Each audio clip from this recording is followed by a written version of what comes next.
For the production of Phone Booth, a large cast and crew worked tirelessly to craft a highly unusual film.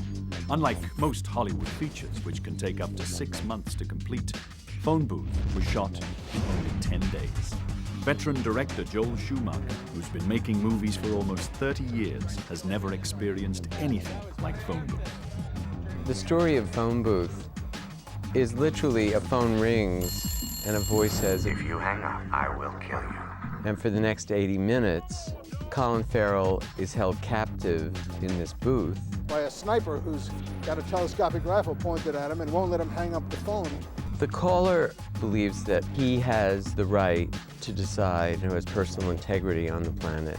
I actually appreciated his point of view. He's someone who is kind of fed up with society and what is allowed to transpire in relationships between people, and he picks a person and decides to try and teach them a lesson about integrity, about values, and about honesty.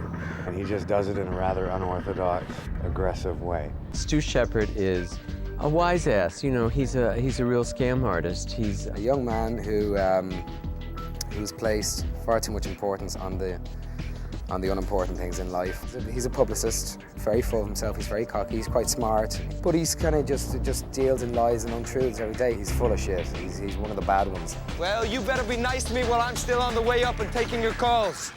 Colin can play anything.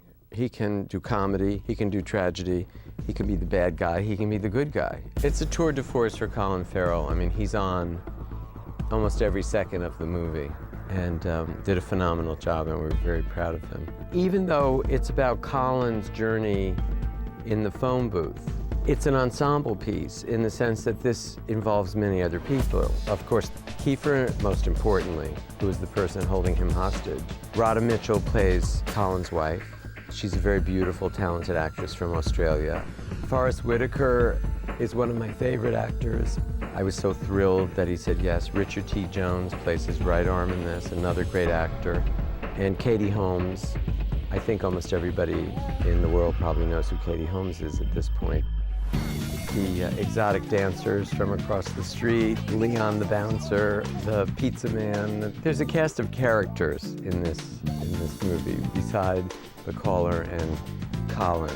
Kelly Shepard is Stu's wife. And, you know, she's the doting wife who's in love with him and would never suspect that he has this double life. I play Pam, and she's an aspiring young actress in New York City from Montana, a little naive, and she is being represented by Stu, and she kind of gets caught up in the drama because he's interested in more than just her career. He hasn't told the girl that he wants to bang that he has a wife, and he hasn't told his wife that he has a girl that he wants to bang. Stu Shepard is a prick. Doesn't even see what his lies are doing. He wears blinkers, he lives in a world of his own, and he gets brought back down to life by someone who's very horrible, and someone who also intends to make Stu a better man, and by the end of the film... I'm always trying to look for something that's fresh and unique and original, and I'd never seen a movie that was all in a phone booth. Right in the middle of a city with thousands of people around you, cars, traffic, buses, police cars, and you can't get out. You're sealed in like a glass coffin, right in the middle of Times Square or somewhere. I thought it was not only a great idea for a movie, but I thought it would be extraordinarily challenging. We have a 10-day shooting schedule, and of all the insane things I've ever done in my life, this will certainly be the most insane. But as you can see, we have a hardy casting crew that's willing to do this with me, other insane people. It's been some trip for everyone, for the whole crew. Every single person on the crew and on the cast. I mean, it's been just a mad, mad journey. Doing a movie in 2 weeks, it sounds like a challenge, and it was just unusual. And so, in Joel's case, we were able to have, I think, one of the best directors to be able to do that. He understands every facet of movie making. He's not just an actor's director, which he is. He understands lighting, he understands design. He's just incredibly confident and knows what he wants and isn't trying to prove anything. He's just sort of out there doing it. He sets a construct for a picture, like Tigerland and this film, about the mood of his character, of the point of the story. And for us, it allows us to improvise a little bit when we get there. He understands the script, and so we were able to shoot 12 pages a day. And to get all of the integral parts of it, we had to set up a schedule that we shot in continuity and allowed the actors to get into their parts and really capture the moment. Excuse me. Excuse me. Excuse Man, me. you can't cross in front of here. Keep back, folks. Is there somebody I can talk to? This is my husband. When you're shooting it in continuity, you don't have to worry about where the glass should be shattered, where if there's any blood in this part of the scene. You don't have to worry about matching something that you haven't shot yet. And that may seem strange to a viewer, but you know, sometimes you're shooting the exterior of a building after the people have run out, but you haven't gone to the studio to do the scene on the set of what's going to happen in that apartment. And so you're thinking, well, would the clothes be torn? Would this? Whereas if you're doing it in continuity, it evolves as you go along. Besides the speaking roles, we have great Hollywood extras that are part of the whole street scene. They have to be here every day, they have to repeat things, and they have to grow with emotion to an incident that they're seeing in a 3-hour period. What was interesting shooting in continuity is none of them had read the script, and when they came to work each day, they didn't know how the story was going to turn out. And they're like dying to know what happens next, because they've never been in a movie where they watch it from start to finish. So a lot of their reactions are very pure, because they don't know from moment to moment what is going to happen inside and outside that booth. So that was very exciting. Every extra has a character, which is in any movie that I like to do. It's like, are you a businessman? Are you a shopper? Are you a homeless person? Are you another one of the strippers? And they just have to fit into that group. My name is Steve Johnson. I'm the second assistant director here on Phone Booth. My primary responsibility on this show is making sure all of the extras are set. So I set the extras to the cameras and give them actions that they'll be doing and try and make it look real. You'll take your timing off them and then they'll take their timing off you, so it'll all look wonderful. Right, cool. Every morning I give a big speech at 7 a.m. before we start, and I talk to everybody. I say the same thing all the time, you know. It's all real time. Most of it occurs in a phone booth, which is down here on 5th Street.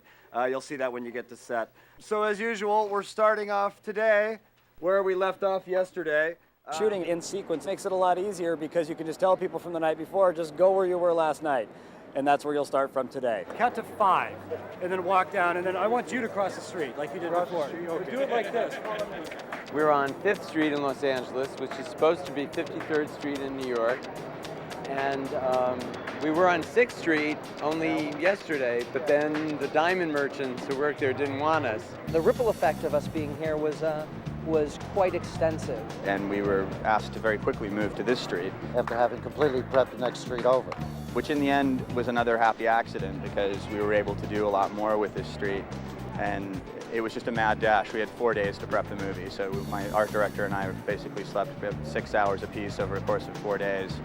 And we're down here 24 hours a day from the Wednesday before shooting until Sunday morning when the last drop of paint dried. Pretty much just as everybody was walking on the set. We had cranes going up to the tops of these buildings. We had a 38-man crew running 12, 14 hours for 3 days. A lot of people came together in a very short period of time and facilitated us being able to shoot today. So this shows you what a movie crew can do. But all this stuff you're seeing, all these neon signs, all of this was put up by our crew. It doesn't really look like this. The magic of movies. We needed the flavor of a real city, and I think a lot of the credit for that goes to Andrew Laws, who's our production designer, because I think he managed to make 5th Street in downtown LA really look like New York. Today, we have to shoot all the way up to a certain section. It's about 11 or 12 pages. The average TV show does about 8 pages. We're moving so fast, everything has to be here and ready at a moment's notice. We can't wait.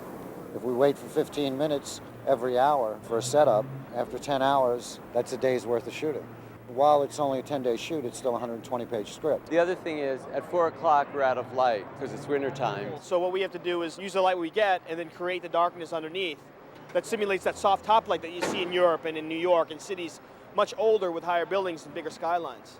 The thing about New York when you're trying to emulate it is a lot of light is bouncing around the tops of buildings. And you're really in dark caverns when you're shooting on the street. So, you know, that's the thing we need to create. And we just evaluated this space architecturally and figured out where the sun was going to fall. in combination with putting lights up on buildings to simulate daylight backlights and reflections that we wanted. And we put up these bounces primarily because we knew the sun was going to hit it for the majority of the day and we could make use of that light. We're talking about ways to basically control the lighting here and keep it similar because we're trying to make it all look like one afternoon over the course of 10 days. We want to try and build this rig that can give us light and not be there at all. They had asked if the stuff could retract back, and when they wanted to do another shot, they wanted to see a clean building and how long would it take. And when I said, well, we could probably make some type of retractable system, of course, if the money was there. Well, fortunately, the money was there, and we got to do the system that we designed. We had a day and a half to really design it and get guys up here on the roof building it. We came up with the double motor system, which is here, which is on 2 trusses.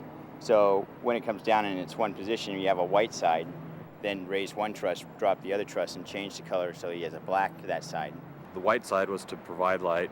Basically, catch the sun and shoot it down into the area here between the 2 streets. And the black side was to kill reflections. And the lighting sources on either end of the building work as backlights, which bring the feel of like a hard sunlight into the area. If you look around the rigging here, the way we've rigged the street for lighting is just, if I'm not mistaken, I don't think it's ever been done before. We're fighting the light, and we're going to actually try to do this in 10 days. So we'll keep you posted. After the initial shock of realizing they wanted to shoot this thing in 10 days, my job was to figure out how we could do it. I'm actually the person that articulates the director's vision and the person that executes it. So in preparation, trying to get the sense of what the director wants to accomplish and gets to the execution phase, which is production, and accomplishes it. Normally, this would have been a 40-day film. But in this instance, we have 4 cameras on almost every shot. If you take a 10-day schedule and you take 4 cameras and you multiply it, it's 40 days. It's great for the director. It's very difficult on the cinematographer because the quality control of the lighting on each person is much more difficult when you have many cameras going. But Matty Lepetique, our great cinematographer, is a genius. Sometimes when you see 3 or 4 pieces of track down and 4 cameras, then it's really giving us options to pick up different points of the story. We're doing 8, 9, 10-minute takes, which is taking up 1,000-foot rolls of film, and we just want to be in the right position for that part of the narrative, so it gives us that flexibility. So I have to write down what each camera is shooting. I have to keep track of what dialogue the actors are saying. So many bleeding lines. So that's why I was pacing up and down all the time, just trying to stay focused. I ended up smoking 60, 80 cigarettes a day and drinking a good bit of coffee on this. I don't know if that kept me energy up. Colin's been amazing. I mean, he's been able to take 5 to 10-minute takes and keep them completely riveting. Today, we're going to try to do everything from the moment at which the hookers, our resident hookers, come out of the strip club to when they get so angry at Stu that they go get the boss to come out and beat on the phone booth, which we'll start the day with tomorrow. 3, 2, 1, background, and action. Now, why would a man who has a cell phone call you every day from a phone booth? He said it's quiet. Pam, that's just stupid. It's because his wife checks his cell phone bills. No record of his calls to you. He said he wasn't married. Oh, he's married. Her name is Kelly. I've never seen her, but she sounds lovely. Why do you think he invites you to the city hotel? Cheap rooms for cheap girls. You fucking asshole. He's telling you all this so you'll sleep with him. I know that. I may be from Montana, but we have men there also. I wasn't planning to sleep with him. I just don't know a lot of people here yet. Stu's cute, and he said he would help me. Look, I will. Pam, you never asked me if I was married. Pamela, he's never made anyone a star. Goodbye now. Big kiss. Back to you again, Stu. Come on, get down in there, Daddy. I got to hit this trick for the next bitch take my call. Go away. Go away. Hang up the fucking phone, nigga. Why are you doing this? Now, let's call Kelly. She's not home. Oh, but I'm sure she's at the shop on Columbus. How the fuck do you know all this shit about us? Speed dialer. Press auto 1. That's her button. And what am I supposed to say? Why don't you try telling her the truth? You're cheating. I'm not cheating on Kelly. I never have. Then what do you call it? Look, you're a guy. Sometimes you just want to know it's a possibility, all right? It's like having a beautiful home. But you still dream of that quick vacation now and then. Some nice hotel room with a great view, maybe a pool. But it's only a fantasy because you'll never really leave home. Kelly is a home and Pam is a motel. I'm sure they'll both appreciate that. Fuck you.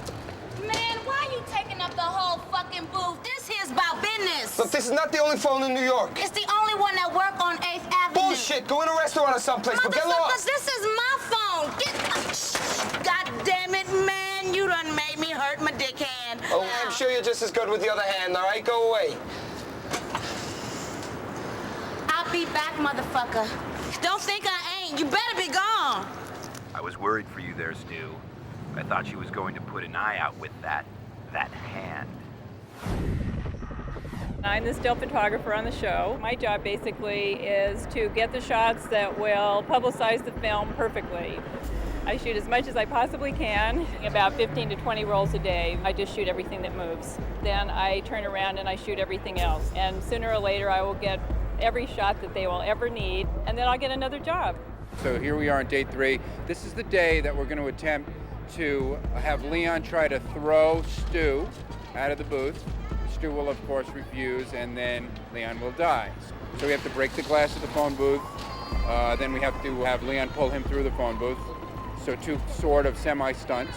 Since it's getting a little bit more frantic in the movie today, we're talking about doing a lot more handheld work. And we're talking about doing a 360 Steadicam around the booth when the ladies are yelling at Stu, and that's the day's work. I'm the costume designer, and you're designing the character. You get the basic idea from the script on where they live, where they are in life. It's really like a little puzzle figuring it out. We came up with the idea that Stu would have a suit, but not a tie. We wanted him to be young and hip and a little bit aggressive. He's also a press agent and, kind of vain, so he should look as good as he possibly could, and he should stand out, while he's surrounded by all these people in a phone booth. His wife is sort of this upscale New Yorker in the summertime, and we wanted her to be on par with him because he's very upscale and kind of a dandy, and that's his wife, so she sort of should match him. So this is day 4, and today the movie gets a little bit more exciting. We're going to actually get to the cops arriving. The siege will start on Stu for theoretically killing the pimp in the street. So today we have 2 big entrances. We have the entrance of Sergeant Jonah, played by Richard Jones, and we have the entrance of Captain Ramey, played by Forrest Whitaker. We have 4 cameras today because we're doing some stunts. We're going to have all the cars drive in hot. Much more action today. Police run out with guns. So, the movie's beginning to pick up a little pace. We're on to page 45 today, so we're getting to the halfway point. Because the movie itself is being shot on multiple cameras, wide and tight, we have to wire a lot of people. All the actors are wired, which is very unusual, and they've all got to hear each other. So they're able to, run the lines, keep the timing correct, and, keep up with everything. We're at day 5. Today is a big day. The police captain, played by Forrest Whitaker, is trying to negotiate Stu out of the booth, and we got to get Leon's body out of the street. In about 2.5 hours, we will have shot 64 pages of this script, all right? And this continues to be the most insane thing that I've ever done, but it's actually working, and thank God for phenomenal actors that know their lines. They're doing 6, 7, 8 pages of dialogue at one time, and barely missing a line, so that's very rare. I don't want your fucking money. I want you to hang up the phone and get the fuck out. $120. It's all yours. $120? Wait a minute. You're gonna pay me $120 to rent the phone booth. The bum's pissing every fucking night. Yeah, I'm a nice guy. My name is Mike Mills, and I am the makeup artist. And our hero, he's being terrorized in the phone booth, so he's been shot in the ear, cut in the face with glass, and all these different things have continuity. Each scene, the blood has dripped a little bit further, and now it's on his shirt, and the blood is starting to dry and crack. So by the end, when they wheel him away, it'll be this kind of sweaty mess. It's Monday, it's the beginning of our 2nd week, so we're halfway through the movie. Today's a big day for us because the media shows up, the SWAT team shows up, so it feels like the siege has begun on our poor hero in the phone booth who has done nothing and everybody thinks is a cold-blooded killer. So it's day 7 of the movie, and the wife shows up, the girlfriend shows up, and Stu sees the girlfriend. Now he runs the risk of the wife and the girlfriend actually meeting each other while he's trapped at bay by a sniper. We've been here for 8 days, and it feels like, no disrespect to Joel, 8 weeks, because every day we shoot so much. And we start shooting this movie today with many more intercuts than we've been doing, because now there's more characters here. So we have a 4th camera here now, and we shoot in every direction at the same time. and we really get confused a lot. So it's day 9 of 10, and we're on the home stretch today. The secret's out. The cops know that there's another person involved. We haven't found your lawyer yet, Stu, but we're getting close, okay? Stu is going to confess, and then the cops will try to take the real killer out and help our hero Stu survive. Today will be a very big day for Colin because confessing all his sins is very emotional, and he's confessing to the girlfriend and the wife and telling everybody what a liar he is. It's a fairly long scene. He's got to get very worked up, and we rehearsed it once already this morning, and it's going to be great. It's going to be a fantastic end to a fantastic film. I think every single human being here is so amazed at Colin Farrell, and none more so than I am. He set a high standard for himself as a young artist, and he certainly is living up to it and probably surpassing it. I bet he's surprising himself, too. Hey, Mark! Be Mark! Video camera, marker! And settle, and background. Breathing, and action. Enough of this sideshow, Stu. Your sins have finally caught up to you. So this is all some religious thing? Ah, that would explain it. Bible-crazed killer picks on fashion-obsessed PR guy. Look, I may not go to church very often, but... Sorry to disappoint you, Stu. I'm a druid. We worship truths. Tell me what you want, then. What everyone wants. For the bad guy to get what he deserves. Go for the gun. Kill myself. Yes, it would be a rare, unselfish act. Look, I can't find it. Kelly, Pam, bam. Hey, look, I found it. I got it. Then let's see it. Let everyone see it. The cops will kill me. Yes, you're talking prime time material now. So what, all this just to watch me die? No, to get you to do what's right. If you want to save yourself, confess. I already told Kelly everything. Everything? No. No more excuses and half-truths, Stuart. You look out into those cameras and you bury your soul. TV seems to help bring out the worst in people. You should be fine. We haven't found your lawyer yet, Stu, but we're getting close, okay? Stuart, I'm offering you a chance to redeem yourself. Come on, Stu. Humble yourself in front of your loved ones and millions of strangers. And me. It's do or die time. You couldn't find anybody worse than me. I'm not a murderer or a child molester, but a publicist who has impure thoughts about some pretty little fucking actress, who spends all his money on Italian suits and dry cleaning so people think he's important, who doesn't waste his time being nice to people who aren't any use to him. These are my crimes. Stuart, I know your crimes. Tell them.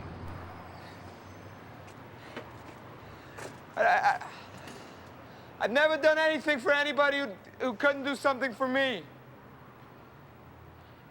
I string along an eager kid with promises that I'll pay him. I only keep him around because he looks up to me. Adam, if you're watching, don't be a publicist. You're too good for it. I lie in person and on the phone. I lie to my friends. I lie to newspapers and magazines who sell my lies to more and more people. I'm just a part of a big cycle of lies. I should be president. How am I doing? About as good as the day trader. Worse than the banker. I only wear this Italian shit because, well, deep down I still feel like the Bronx. I think I need these clothes. And this watch. Yeah, my $2,000 watch is a fake, and so am I. I've neglected the things I should have valued most, and I valued these things. I take off my wedding ring to call Pam. Kelly, that's Pam. Don't blame her. I never told her if I was married, and if I did, she would have told me to go home. Kelly, looking at you now, I'm ashamed of myself. All right? I mean, I worked so hard on this image on Stu Shepard, the asshole who refers to himself in the third person, that I only proved I should be alone. I've been dressing up as something I'm not for so long. I'm so afraid you won't like what's underneath. But here I am. I just flesh and blood and weakness.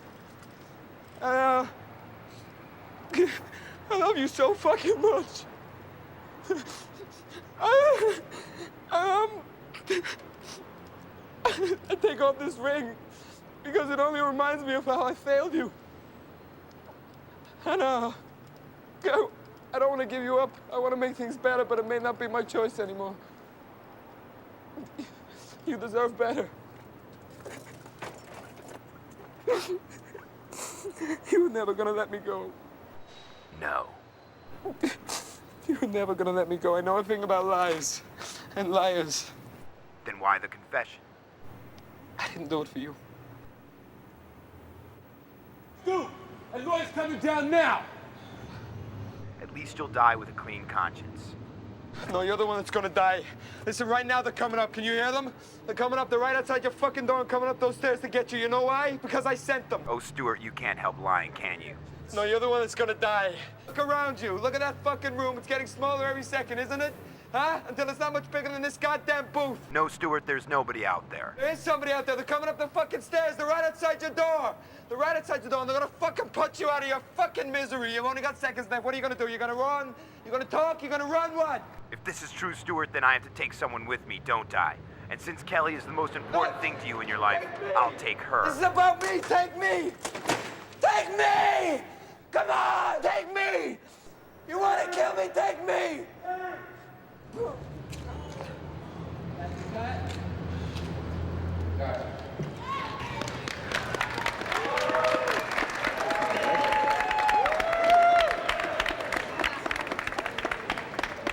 All right, well, it's day 10 of 10, so I'm very excited. And we're doing a parting shot with my good friend, Kiefer Sutherland. I didn't get a chance to say goodbye. I feel bad about the pizza guy. But I couldn't miss seeing you and Kelly reunited. You don't have to thank me, nobody ever does. I just hope your newfound honesty lasts. Because if it doesn't, you'll be hearing from me.